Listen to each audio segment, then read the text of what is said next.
আবার ধ্বংসের দ্বার প্রান্তে।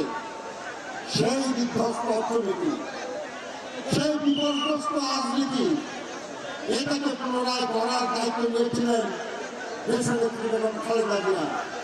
পুনরায় সেটা পুনর্গঠন করেছিলেন।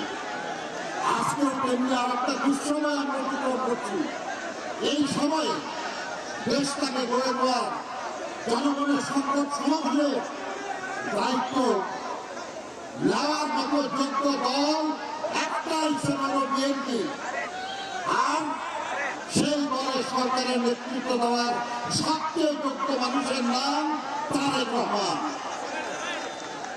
আসুন আমরা আগামী দিনে দেশের জন্য, দেশের জনগণের জন্য, আমাদের সন্তানদের ভবিষ্যতের জন্য আমরা এই দেশটাকে সমৃদ্ধ করার লক্ষ্যে তারেক রহমান সাহেবকে সমর্থন করি, বিএনপিকে সমর্থন করি, ধানের শেষকে সমর্থন করি। আপনাদের সবাইকে ধন্যবাদ। আল্লাহ হাফেজ। বাংলাদেশ।